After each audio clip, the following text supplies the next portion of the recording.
Formulir 770, itu begitu. Nah, sekarang kita masuk ke lampiran 1 halaman 2. Jadi lampiran 1 itu ada 2 halaman. Halaman 1 dan halaman 2. Ya. Kalau kasus kita ini karena menggunakan pencatatan, bukan menggunakan pembukuan, maka yang digunakan hanya yang halaman 2 saja. Halaman 1 tidak digunakan, walaupun identitas, tahun pajak, dan lain sebagainya tetap diisi. Hanya isian yang di bawah tidak perlu. Oke, sekarang kita berpindah ke halaman 2 ya. Halaman 2 itu jangan lupa tahun pajak, periode, kemudian identitas ya, diisi. Ya, sekarang kita ke bagian B ya. Bagian B. Bagian B itu apa? Penjelasannya, penghasilan itu dalam negeri dari usaha dan atau pekerjaan bebas. Itu bagi wajib pajak yang menyelenggarakan pencatatan. Nah, di kasus kita, soal kita, itu menggunakan pencatatan. Jadi dilaporkan di sini. Apa yang dilaporkan di sini? Yang dilaporkan di bagian B ini adalah penghasilan dalam negeri dari usaha atau pekerjaan bebas. Ya. Nah, di sini sebetulnya ya teman-teman, ini juga tadi yang saya sempat jelaskan bahwa soal ini tuh butuh banyak asumsi dan banyak persepsi gitu ya. Sebetulnya kalau kita melihat ya, jadi untuk yang usaha istrinya Syarif ini ya, yang salon ini ya, salon ini yang 400 juta selama setahun, itu sebetulnya masuk pekerjaan bebas atau masuk kegiatan usaha di bidang jasa. Nah, ini memang pasti menjadi pertanyaan. Kenapa kok menjadi pertanyaan? Karena begini, teman.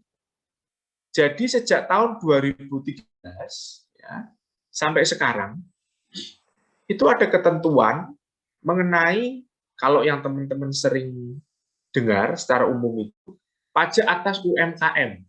Nah, mungkin teman-teman pernah atau sering mendengar itu ya, pajak atas UMKM. Nah, pajak atas UMKM ini pada dasarnya dikenakan untuk siapa? Untuk wajib pajak orang pribadi atau badan yang melakukan kegiatan usaha. Sekali lagi, yang melakukan kegiatan usaha. Yang omsetnya di bawah 4,8. Jadi kalau ada orang melakukan kegiatan usaha, omsetnya di bawah 4,8, maka perlakuan perpajakannya itu diperlakukan secara khusus, yaitu dengan pajak UMKM. Tarifnya berapa? Dari tahun 2013 sampai pertengahan 2018, itu tarifnya 1% dan final. Ya, final. Sedangkan dari tahun 2000, dari pertengahan 18 sampai sekarang, itu tarifnya berubah menjadi 0,5%. Bersifat final. Sifat finalnya masih tetap. Itu begitu. Nah, itu begitu. Nah, untuk soal ini, sebetulnya kalau kita melihat, itu kalau ini usaha salon ini mau diperlakukan sebagai kegiatan usaha, bukan sebagai pekerjaan bebas ya, sebagai kegiatan usaha, maka seharusnya penghasilannya itu dikenakan PPh sebesar 1% bersifat final. Sebetulnya begitu. Kalau kita konsisten dengan ini ya, konsisten dengan aturannya ya, itu dikenakan PPh 1% bersifat final. Seharusnya begitu. Tetapi di sini di soal latihan teman-teman, ini ternyata dia tidak diperlakukan sebagai dengan yang menggunakan tarif 1% bersifat final. Jadi dia menggunakan tarif normal, tarif non final, yaitu tarif pasal 17, dengan memperhitungkan penghasilan nettonya menggunakan norma, itu begitu. Jadi mungkin kalau ada teman-teman yang bingung, ini salon itu masuk kegiatan usaha atau masuk pekerjaan bebas sih? Nah, mungkin pertemuan yang lalu saya pernah menjelaskan ya teman-teman, definisi pekerjaan bebas itu adalah memiliki keahlian, mohon maaf nih, kata memiliki keahlian khusus dan tidak terikat pekerjaan. Cuma keahlian khusus ini tidak didefinisikan secara formal, keahlian khusus ini dinilai seperti apa. Itu kan begitu. Karena apa? kalau bergerak di bidang jasa, itu suka beda-beda tipis ya, antara pekerjaan bebas dan kegiatan usaha. Itu suka beda-beda tipis. Itu begitu. Nah, kalau di peraturan yang tadi saya bilang tahun 2000 tahun 2013 sampai 18 itu diatur dengan PP 46 tahun 2013, itu tidak dijelaskan yang masuk pekerjaan bebas yang mana, yang masuk kegiatan usaha di sektor jasa itu yang mana, itu tidak dijelaskan. Ya, kalau materi teman-teman itu ada di modul brevet halaman 217 ya. Materinya ada di situ. Itu tidak dijelaskan. Di PP 46 tahun 2013 itu tidak dijelaskan mana yang masuk pekerjaan bebas, mana yang kegiatan usaha, itu relatif tidak jelas. Begitu. Tapi di PP 23 tahun 2018, pengganti dari PP 46, ya, dijelaskan yang termasuk pekerjaan bebas itu apa saja. Itu dijelaskan. Nah, sebetulnya salon ini itu tidak termasuk pekerjaan bebas, tapi termasuk kegiatan usaha di bidang jasa. Padahal kalau dilihat dari definisi pekerjaan bebas, memiliki keahlian khusus, ya kan pasti memiliki keahlian khusus kan, karena nggak semua orang bisa motong rambut, itu kan butuh sekolah, butuh kursus lah, itu begitu. Tidak terikat pekerjaan, jelas kalau buka salon sendiri jelas tidak terikat pekerjaan ya, dia punya usaha sendiri. Jadi ini memang agak ambigu, memang secara aturan juga agak dispute ya, mungkin suka bingung kita dalam menerjemahkan, karena memang banyak sekali penafsirannya. Walaupun di PP 23 itu sudah dijelaskan kalau kayak kegiatan salon seperti ini, itu termasuk jenis kegiatan usaha di bidang jasa, bukan pekerjaan bebas. Termasuk bengkel motor. Bengkel motor itu sebetulnya kalau kita lihat, ya dia punya keahlian khusus kan, punya keahlian khusus tuh.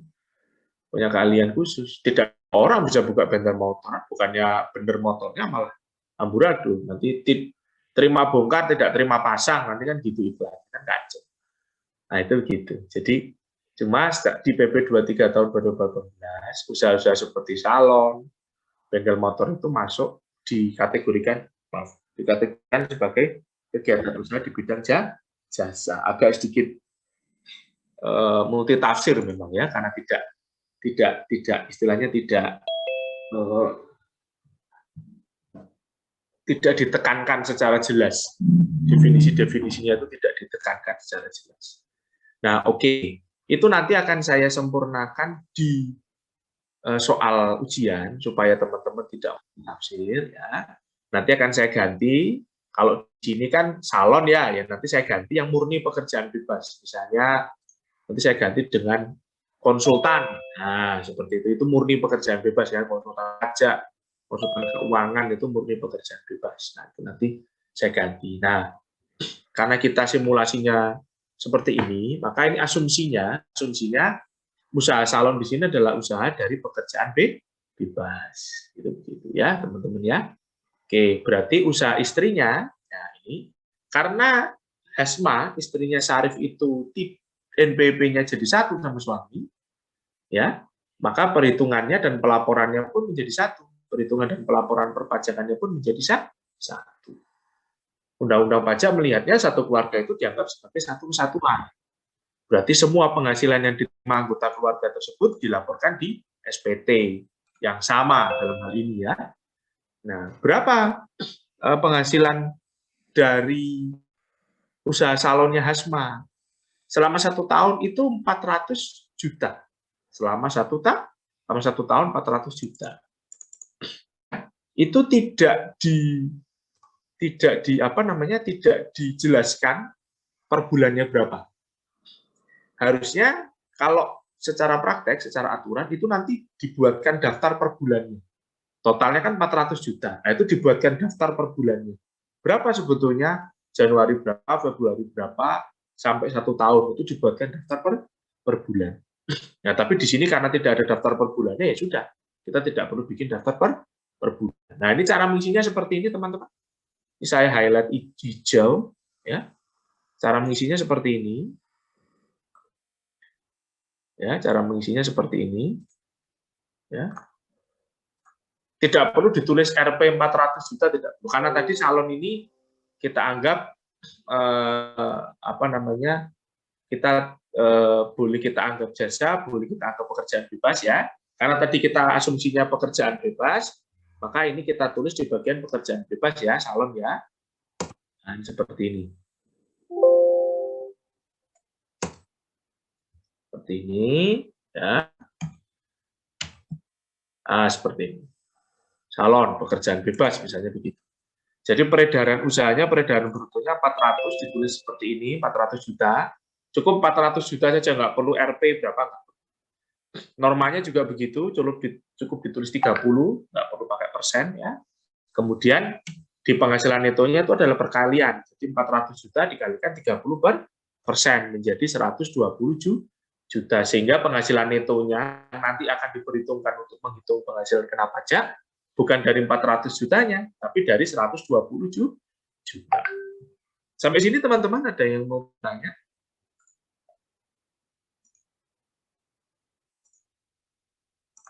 Tidak, cukup jelas ya di sini ya. Saya enggak sini. Oh enggak, berarti suara saya kedengeran ya. Oke. Di sini cukup jelas ya. Jadi tidak ada pertanyaan. Jadi kalau misalnya ada usaha pekerjaan bebasnya ada lebih dari satu, Pak.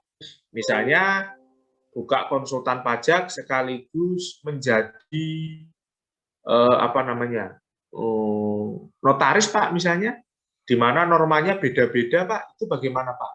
Ya berarti nanti butuh 2 lembar, yang halaman 2 ini butuh 2 lembar.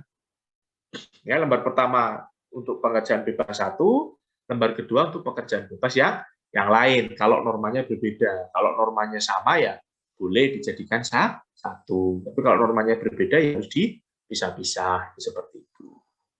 Nah, di sini hanya ada satu ya pekerjaan bebasnya, yaitu dari salon aja, dari Hasma ya, dari salon. Jadi hanya satu saja seperti itu. Oke. Kemudian bagian C.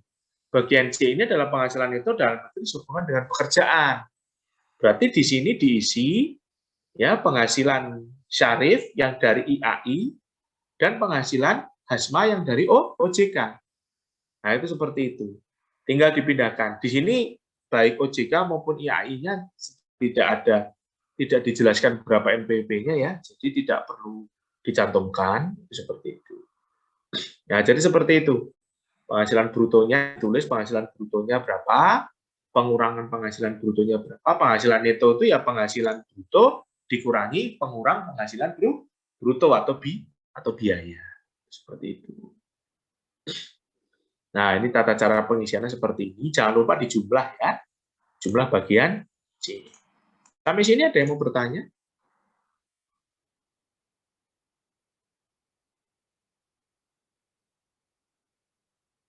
Tidak?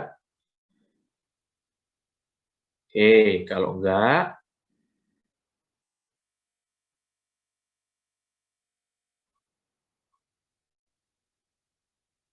kalau tidak, saya lanjutkan. Ya. Sekarang kita ke bagian D ya. Bagian D ini adalah penghasilan dalam negeri lainnya. Nah, itu. Itu ada penjelasannya.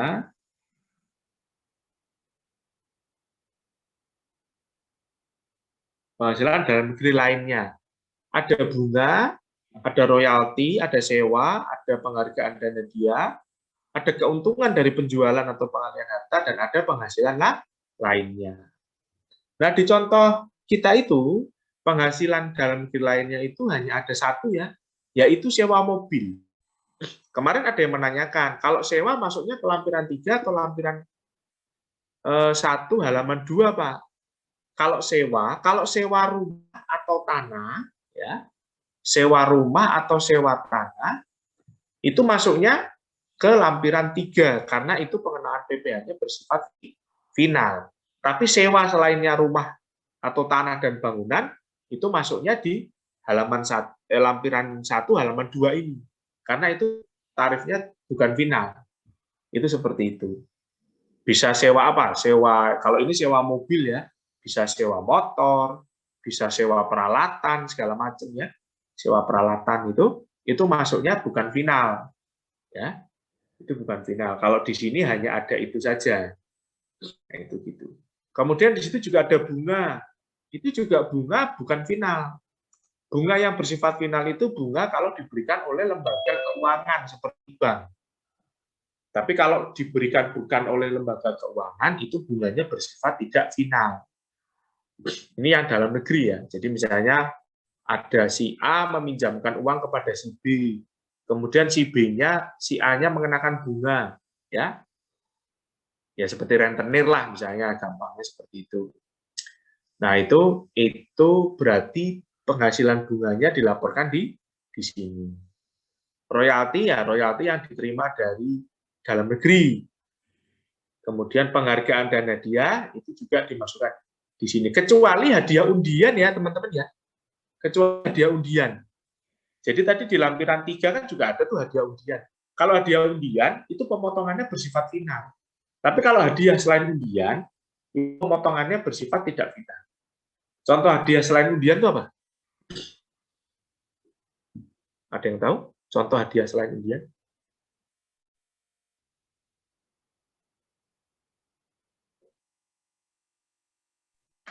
Penghargaan menang. Ya, juara lomba makan kerupuk di kelurahan misalnya. Dapat uang 100.000 lah, itu hadiah. Penghargaan ya, misalkan penghargaan pegawai terbaik tahun ini. Dapat hadiah uang 1 juta misalkan. Nah, itu masuk penghargaan. Hadiah itu maksudnya hadiah kegiatan. Lomba, mungkin lomba apa? Lomba catur mungkin di kantor misalnya ya. Itu seperti itu. Ya, itu penghargaan. Kalau keuntungan dari penjualan atau pengalian harta, ini selain rumah atau tanah dan atau bangunan. Kalau rumah atau tanah bangunan itu masuknya di lampiran 3, karena itu final. Tetapi kalau selain itu masuknya di sini, dan itu hanya keuntungannya saja ya, teman-teman ya, keuntungannya aja. Misalnya begini, kalau nggak untung nggak usah dilaporin di sini karena ini hanya keuntungan aja. Misalnya teman-teman beli emas batangan tuh, ya logam mulia, misalkan emas batangan, belinya harganya 5 juta, kemudian dijual lakunya 7 juta misalnya. Untung berapa? Untung 2 juta kan? Nah, 2 jutanya dilaporkan di sini. Kalau nggak untung Pak rugi, ya kalau rugi jangan dilaporin. Untungnya aja. Kalau rugi tidak. Gitu. Ada yang tanya pernah, tapi kalau mobil saya nggak pernah dimasukkan ya. Kalau jual beli mobil biasanya rugi. Kan biasanya beli mobil harga, kecuali kalau mobil second ya. Kalau mobil baru, beli mobil baru harga 350 juta, begitu dijual lagi ya harganya di bawah 350 juta kan, nah, berarti rugi. Nah, kalau rugi ya nggak perlu dimasukkan di situ. Nah, nih. Oke, sampai sini ada yang mau ditanyakan teman-teman? Pak, izin bertanya Pak. Ya, Roland silakan. Untuk kalau sejenis hadiah dari lotre itu dikenai pajak nggak Pak? Lotre itu hadiah undian ya? Ya seharusnya oleh yang menyelenggarakan kegiatan lotre itu dipotong pajak 25%. Oh, gitu. Ya. Oh ya, makasih Pak. Ya. Dan itu bersifat final ya. Jadi kalau udah dipotong pajak 25% ya sudah, nggak usah dihitung lagi pajaknya di akhir tahun. Seperti itu. Yang lain mungkin?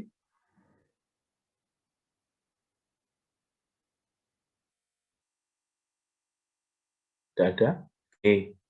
Nah, di contoh kasus di simulasi kita ini, karena kita cuma butuh 1 lembar halaman 2, ya berarti kita tulis, jangan lupa ditulis halaman 1 dari 1. Gitu. Halaman 1 dari 1, lampiran 2. Ya, lampiran 2. Oke, sekarang kita beralih ke yang halaman 1 ya.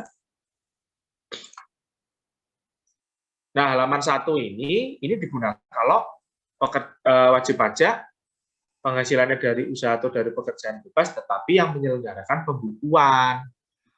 Karena kita topik bahasannya hanya wajib pajak yang menyelenggarakan pencatatan, ya berarti ini tidak perlu diisi. Tidak perlu diisi itu maksudnya untuk yang bawahnya ya, tapi kalau untuk tahun pajak, periode pilihan pembukuan pencatatan, nama identitas itu tetap diisi. Tapi yang ke bawahnya ini, nah itu tidak usah diisi nih. Nah, ini yang saya highlight. Nah ini nggak usah diisi, biarin aja kayak gitu. Nah itu seperti itu. Ya, kita pakai yang pembukuan, kita pakai pencatatan, tidak perlu diisi. Kenapa kok saya nggak menjelaskan detail mengenai pembukuan? Karena materinya itu sama dengan materi PPh Badan, teman-teman. Sama kok. Ya, jadi nanti teman-teman akan sekalian belajar di PPh Badan. Kalau ini juga saya jelaskan, waktunya memang tidak cukup. Seperti itu.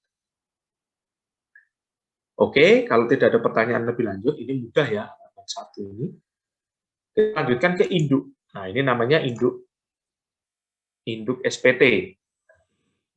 Jangan lupa diisi tahun pajak, periode, ya. Nah, ini kalau ini SPT-nya bukan SPT pembetulan, ya bagian ini tidak perlu diisi. Kalau SPT pembetulan seperti tadi ada yang salah, ya barulah ini diisi. Pembetulan keberapa? Pembetulan pertama, kedua, ketiga, keempat. Ada batasan pembetulan nggak, Pak? Nggak ada. Pembetulan boleh berapa kali saja selama belum diperiksa. Kalau sudah diperiksa, tidak boleh dibetulkan, teman-teman ya. Tapi kalau belum diperiksa, boleh dibetulkan. Itu begitu. Nah, jangan lupa identitasnya juga diisi. Ya, ini saya highlight. Jangan lupa identitas diisi. NPP nama jenis usaha. Nah, kemarin ada yang bertanya, Pak, ini kan yang suaminya itu kan pegawai. Yang salon itu kan cuma istrinya. Yang salon adalah istrinya. Tapi kok di sini kok clue-nya kok adanya malah salon. Ya, biasanya penentuan karena tadi ini NPP-nya jadi satu ya. Jadi kegiatan usahanya dianggap dilaporkan di satu SPT. Penentuan untuk yang ditulis di depan itu biasanya melihatnya itu dari penghasilan mana yang paling tinggi, yang mayoritas itu paling besar penghasilannya mana. Nah, kalau di contoh soal ini, yang memberikan penghasilan paling besar itu kan usaha salon ya, 400 juta setahun. Yang pegawai ojikator dari IAI kan nggak sampai 400 juta itu setahun. Jadi paling tinggi adalah salon, sehingga di situ ditulis jenis usaha atau pekerjaan bebasnya salon dengan clue 1, 2, 3, 4, 5 misalnya seperti itu. Ya, gitu. Tapi nanti kalau usaha yang lain lebih tinggi ya diganti ya, itu kan begitu. Oke, seperti itu.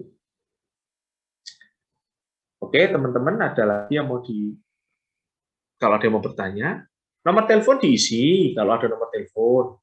Kalau itu di situ nomor telepon rumah ya. Sekarang jarang yang punya nomor telepon rumah ya, tapi kalau HP kan pada punya. Jadi mayoritas di situ diisinya tuh HP biasanya. Yang penting yang bisa dihubungi. Kemudian nomor vaksin ini kalau ada diisi, kalau tidak ya nggak usah.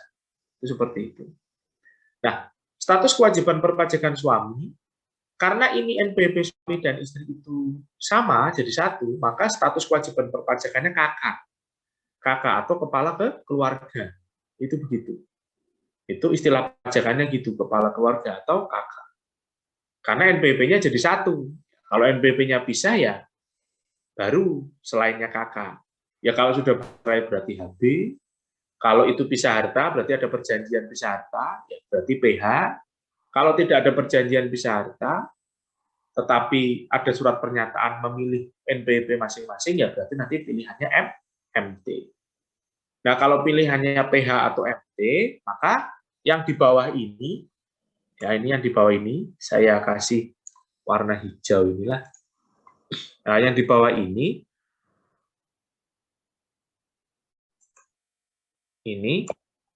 itu diisi NPWP pasangannya.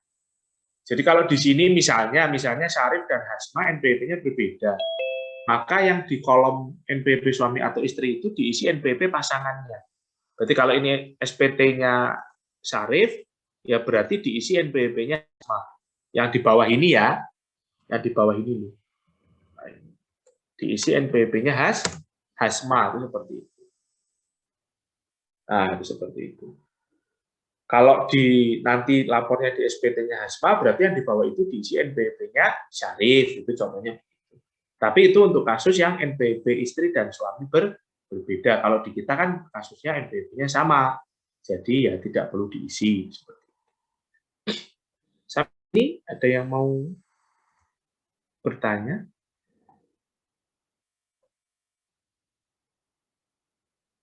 Tidak? Oke. Kalau tidak, maka sekarang kita beralih ke pengisiannya.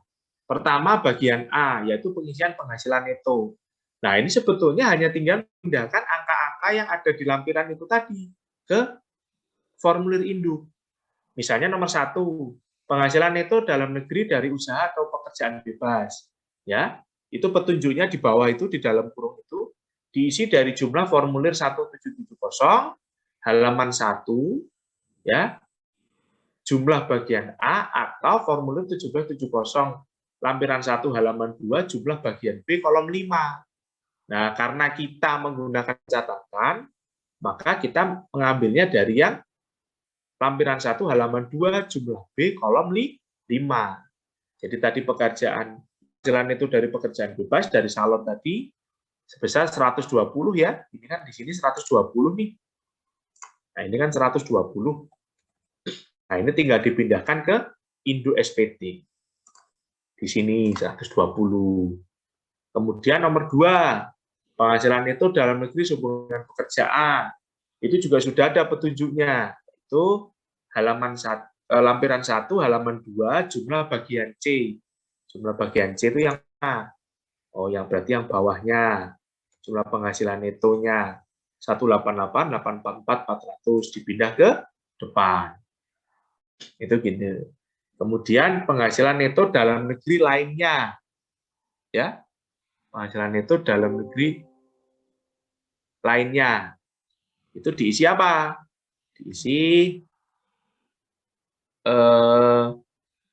dari formulir lampiran 1, halaman 2, jumlah bagian D.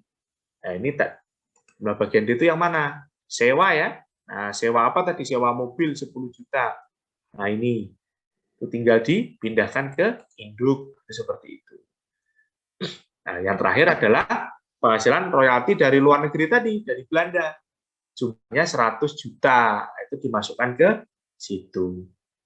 Nah, kemudian angka 5 dijumlahkan. 1 tambah 2 tambah 3 tambah 4. Ketemulah berapa itu? 418, 844, 400 totalnya. Itu seperti itu. Ya, itu seperti itu. Sampai sini ada yang mau ditanyakan? Kalau sudah induk, relatif mudah ya. Ada? Pak, ya. Untuk penghasilan itu yang luar negeri, itu yang penghasilan yang udah dikurangi sama pajak yang udah dipotong di luar negerinya atau gimana? Enggak, penghasilan royaltinya nggak usah dipotong dari luar negeri. Nggak usah dipotong pajaknya. Itu kan penghasilan 100 juta tuh. Berarti yang dilaporin 100 jutanya. Tidak perlu dipotong pajak. Oke, terima kasih. Ya, sama-sama. Yang lain? Ya. Kemudian kalau tidak ada saya lanjutkan. Nah, ini yang angka 6 itu zakat atau sumbangan keagamaan yang bersifat wajib. Nah, kalau soal nggak ada ya. Di soal itu tidak ada. Ya, di soal itu tidak ada. Contohnya itu tidak ada. Tetapi nanti mungkin di ujian adalah saya kasih 1 ya. Zakat atau sumbangan keagamaan yang bersifat wajib. Nah, ingat ini yang dibayarkan ke lembaga-lembaga tertentu ya, yang sudah disahkan oleh Menteri Keuangan. Ini seperti itu. Dan ada buktinya. Kalau ke lembaga di luar lembaga yang sudah disahkan oleh Menteri Keuangan ya tidak bisa. Itu begitu. Ya nanti di soal latihan saya kasih lah ya, biar ada isinya itu. Gitu. Zakat atau sumbangan keagamaan yang bersifat wajib yang sudah dibayarkan ke lembaga yang sudah disetujui atau disahkan oleh Menteri Keuangan seperti itu. Kemudian nomor 7 tinggal ngikutin rumusnya aja. Nomor 7 itu 5 dikurangi 6. Karena nomor 6-nya 0, berarti nomor 7-nya itu sama dengan angka 5. 418, 844, 400. Ya, kemudian berlanjut ke nomor 8, masalah penghitungan penghasilan kena pajaknya.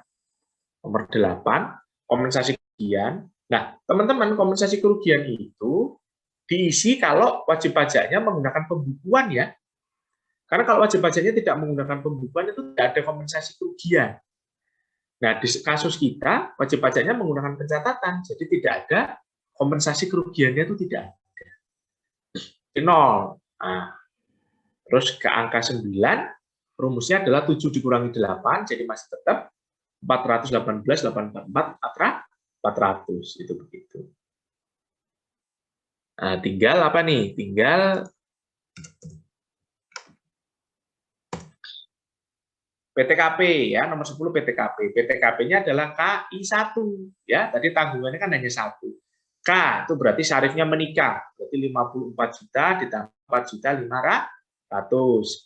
I ya karena istrinya punya penghasilan dan penghasilannya perhitungan pajaknya digabung dengan suami.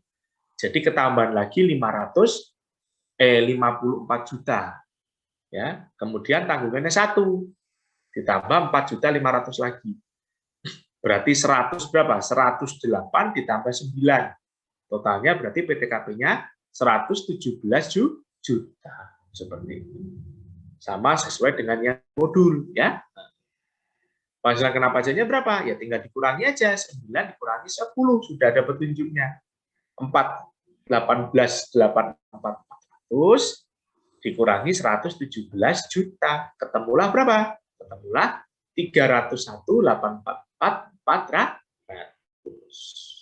Sampai sini ada yang mau bertanya mengenai perhitungan penghasilan kena pajak? Ya, kalau ini mudah ya karena hanya tinggal memindahkan. Jadi ini mudah. Ya. Jadi teman-teman mengisi SPT itu selalu dari lampiran. Kalau lampirannya benar pasti induknya benar. Kenapa saya jelaskan dulu pernah ada tuh ya pada saat ujian, tapi yang ujian tatap muka ya. Pada saat ujian itu ada. Jadi di lampiran dia mengisinya salah. Di lampiran dia ngisinya salah. Tapi di induknya dia ngisinya benar. Di induknya dia ngisinya benar. Padahal kalau lampirannya salah harusnya induknya salah kan? Karena ya, hanya tinggal memindahkan angka saja. Tapi ini lampirannya benar, induknya lampirannya salah, induknya benar. Gitu. Nah, bisa juga kemungkinan mungkin dia ya nyontek atau bagaimana ya kita tidak tahu ya. Nah, itu maksudnya seperti itu. Ya. Jadi kalau lampirannya benar seharusnya induknya benar, karena hanya tinggal memindahkan. Oke, sampai sini ada yang mau bertanya mengenai sampai penghasilan kena pajak ini?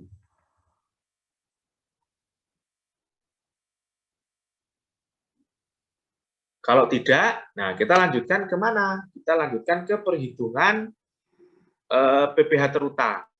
Jadi tadi penghasilan kena pajaknya adalah 301.844.400 ya. Nah, ini kita hitung berapa PPh terutangnya. Nah, 301.844.400. Nah, kalau untuk menghitung pajaknya, penghasilan kena pajaknya dibulatkan ribuan ke bawah.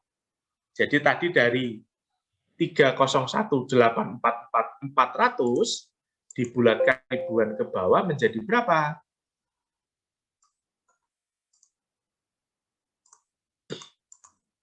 Menjadi 301.844.000. Nah, dibulatkan ribuan ke bawah. Jadi yang dibulatkan ribuan ke bawah adalah penghasilan kena pajak yang menjadi dasar perhitungan PPh yang mau dikalikan tarifnya. Jadi dari 301.844.400 menjadi 301.844.000. Nah, ini kalau secara manual perhitungannya seperti ini cara perhitungan. Jadi ketemulah berapa? Ketemu PPh terutangnya 45.461 juta. 45.461.000 ya. Sampai sini ada yang mau bertanya? Rumus PPh-OP-nya kemarin untuk menghitung jumlah pajak terutangnya kan saya share ya di Excel ya. Jadi nanti teman-teman tinggal teman-teman bisa tinggal cocokkan.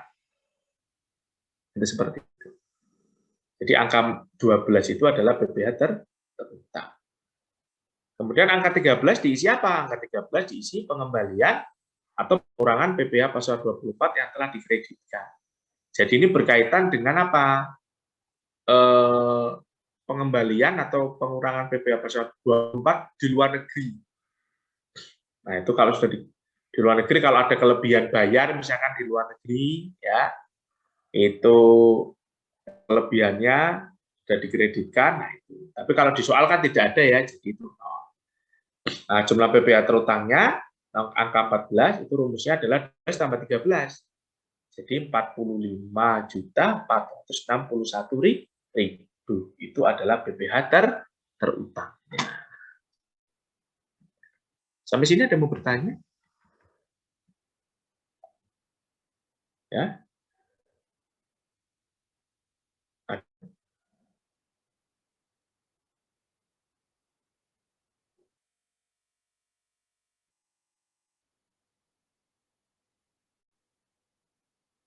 Tidak ada. Kalau tidak ada, saya teruskan. Angka 15. Angka 15 petunjuknya adalah PPh yang dipotong atau dipungut oleh pihak lain. PPh yang dibayar atau dipotong di luar negeri, dan PPh ditanggung pemerintah. Petunjuknya adalah diisi dari formulir lampiran 2, jumlah bagian A, kolom 7. Jadi tinggal memindahkan saja dari lampiran 2. Yaitu yang jumlah bukti potong tadi ya. Jumlah bukti potong tadi tinggal dijumlahkan. Ini mungkin agak sedikit berbeda dengan modul ya. Karena di modul itu ternyata di perhitungan akhirnya itu jumlah PPh pasal 21 yang dipotong dari IAI itu salah ketik menjadi 2986 ya, pada soalnya awalnya 2968 ya. Nah, saya pakai yang 2968 800. Makanya ketemunya jumlahnya 14.104.800. Tapi kalau teman-teman menyesuaikan di situ dengan 2986 ya nggak apa-apa. Jadinya ketemunya berapa? 14.103.900. Yang penting konsepnya paham lah. Itu seperti itu ya. Jadi tinggal memindahkan saja. Itu adalah yang sudah dipotong pihak lain. Kemudian beralih ke angka 16. Angka 16 itu rumusnya adalah 14 kurangi 15. Jadi 45 ya, 461.000 dikurangin 14 104.800. Ketemulah 31.356.200. Itu. Nah, kalau nilai yang ada di halaman di angka 16 itu positif atau lebih dari 0, maka di sininya yang dikasih tanda silang adalah 16A, yaitu PPh yang harus dibayar sendiri. Tetapi kalau nilai yang di angka 16 itu minus atau kurang dari 0, maka yang dikasih tanda adalah yang 16B atau PPh yang dipotong atau dipungut ya, itu seperti itu.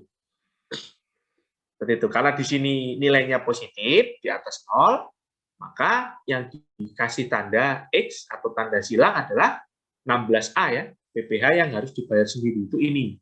Takutnya teman-teman enggak ini. Nah, ini saya highlight nih. Nah, ini 16A 16B itu seperti itu. Di situ. Ya, oke.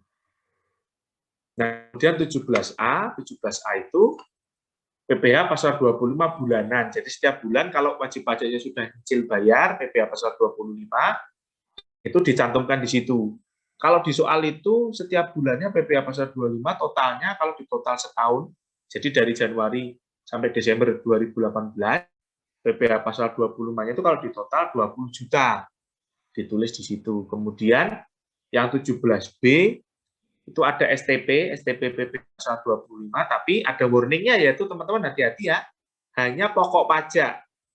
Berarti kalau di situ di soal itu STP PPh pasal 25 itu 1.320.000, tetapi termasuk sanksi administrasi 320.000. Berarti pokok pajaknya hanya 1 juta. Berarti yang dimasukkan di sini adalah 1 juta saja.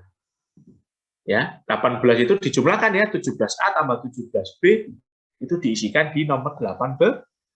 Jadi totalnya 21 juta. Ya. Jadi kalau teman-teman ditanya apa jumlah kredit pajak, ya, berapa jumlah kredit pajak PPHOP-nya. Nah, kredit pajak PPHOP itu berarti penjumlahan antara angka 15 ditambah angka 18.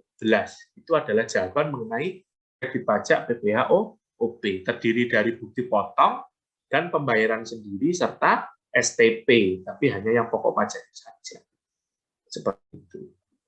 Nah, kemudian beralih ke angka 19. Angka 19 itu angka 16 dikurangi 18. Berarti 31, 356, 200 dikurangi 21 juta. Sehingga ketemu berapa? Ketemu 10 juta 356 200. Ya. Nah, kalau angka nilai yang di nomor 19 itu positif, ya, maka yang dikasih tanda adalah 19A. PPh yang kurang dibayar. Dalam kurung PPh pasal 29. Ya. Nah, PPh pasal 29 ini harus dibayar dulu oleh wajib pajak sebelum dia lapor SPT. Jadi jumlah 10.356.200 ini harus dibayar dulu oleh wajib pajak sebelum dia lapor SPT.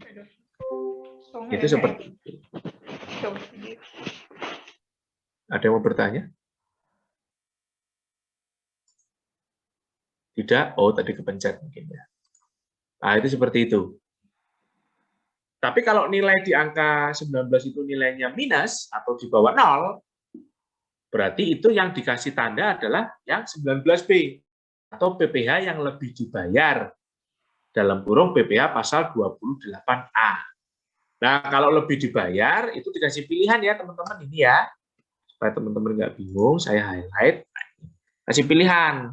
Kalau ternyata lebih bayar, kasih pilihan. Pilihan 20 itu ya bisa A, mau direstitusi, ya, atau diperhitungkan dengan utang pajak, atau dikembalikan dengan pengembalian pendahuluan, atau dikembalikan dengan CD itu dikembalikan dengan pengembalian pendahuluan. Kalau pilihannya direstitusi berarti tidak diperiksa. Kalau pilihan direstitusi maka wajib pajaknya diperiksa terlebih dahulu sebelum dikembalikan. Tapi kalau pilihannya C atau D maka tidak diperiksa, cukup diteliti saja baru nanti dikembalikan. Tapi untuk pilihan C atau D, 20C atau D itu ada syarat-syaratnya ya. 20C itu untuk wajib pajak patuh, 20D itu untuk wajib pajak tertentu dengan wajib pajak dengan kriteria tertentu. Ya, yang lebih bayarnya nilainya nggak besar-besar. Kalau nilainya besar harus diperiksa terlebih dahulu. Sampai sini teman-teman ada yang mau bertanya? Ini tanggal pelunasannya juga diisi ya. Nah, ini saya asumsikan dia bayarnya tanggal 31 Maret 2019. Paling lambat kan 31 Maret ya 2019. Sebelum lapor SPT, itu seperti itu. Oke, teman-teman ada yang mau ditanyakan sampai sini? Kalau sudah induk ya mudah ya. Kalau sudah induk itu mudah. Ada teman-teman? Maaf Pak, mau nanya lagi boleh? Silakan. Yang angka 13 itu yang pengembalian pengurangan PPh pasal 24 yang telah dikreditkan, bisa dijelaskan nggak Pak? Saya masih kurang ngerti soalnya di situ. Oh iya, itu kaitan dengan kelebihan pemotongan yang ada di luar negeri. Jadi kalau di sana kelebihan pemotongan kan dikembalikan sama wajib pajaknya, lah itu nanti dilaporkan di situ di angka 13 itu. Tetapi kalau di luar negerinya nggak ada kelebihan pemotongan ya tidak dimasukkan ke situ. Itu seperti itu. Kelebihannya itu gimana ya Pak? Maksudnya dari sananya gitu kelebihan tarif itu apa gimana? Ya bisa. Ya kayak lebih bayar tapi statusnya di luar negeri lah, gampang.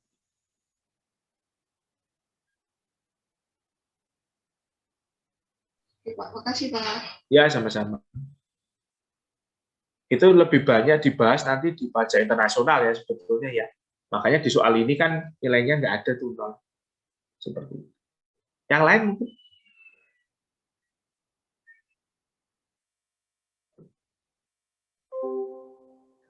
Kalau tidak, kita lanjutkan pengisiannya. Sekarang ke angka 21.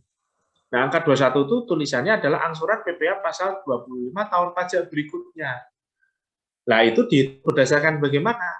Secara umum, itu pilihannya tuh yang A itu. Jadi jumlah pada angka 16 itu apa? Angka 16 itu adalah PPh yang harus dibayar sendiri. Ini 31 juta ini. Jumlah ini dibagi 12. Secara umum begitu.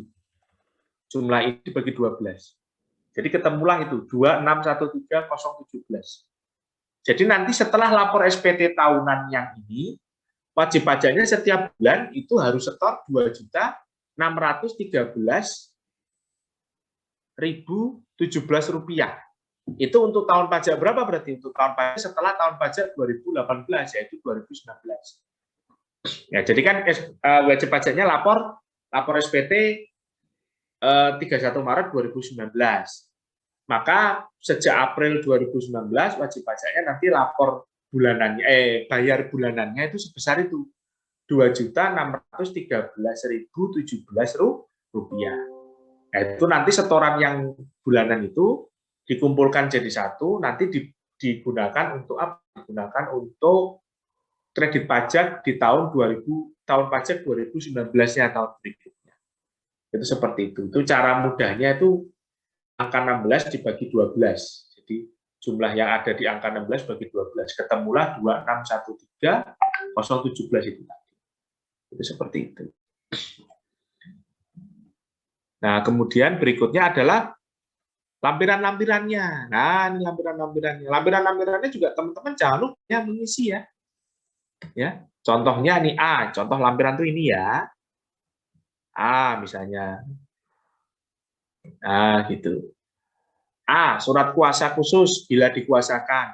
Jadi kalau yang tanda tangan SPT-nya itu bukan wajib pajaknya, tapi kuasa, misalnya konsultan pajak ada surat kuasa khusus, itu boleh dia tanda tangan, itu maka dilampiri dengan surat kuasa khusus. Jadi yang A ini dikasih tanda X, ya, ada lampirannya.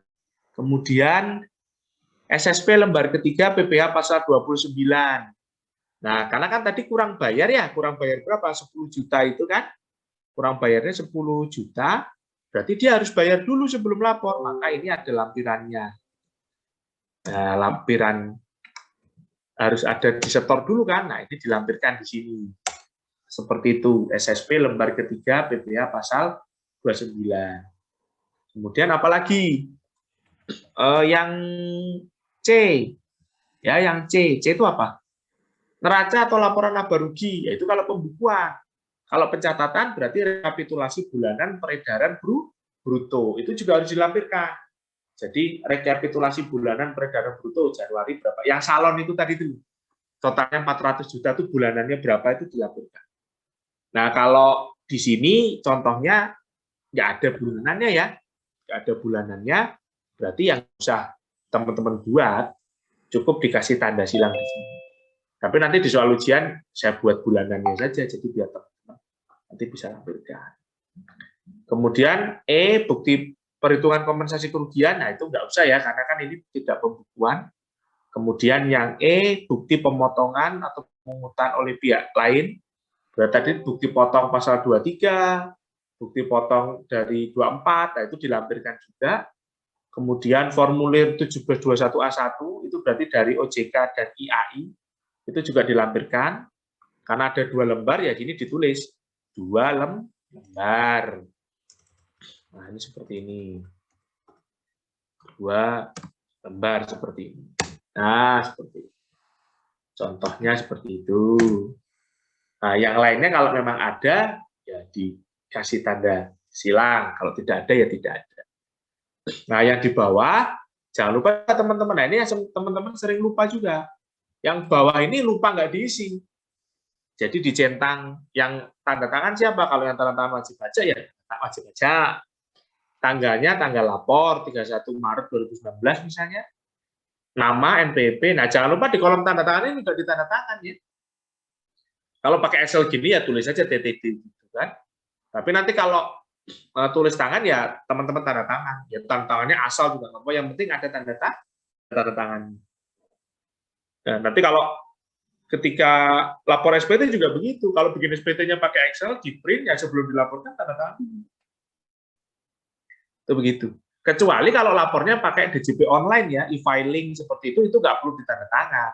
Karena pelaporan menggunakan elektronik itu sudah dipersamakan dengan tanda tangan, kan itu ada passwordnya segala macam kan. Ya kalau tanda tangan kan lucu nanti tanda tangan di screen-nya gitu kan agak susah. Itu seperti itu. Oke teman-teman, sampai sini ini adalah simulasi pengisian yang 1770 ya. Ini saya share ke teman-teman di grup ya, supaya nanti saya tidak lupa, saya share dulu di grup.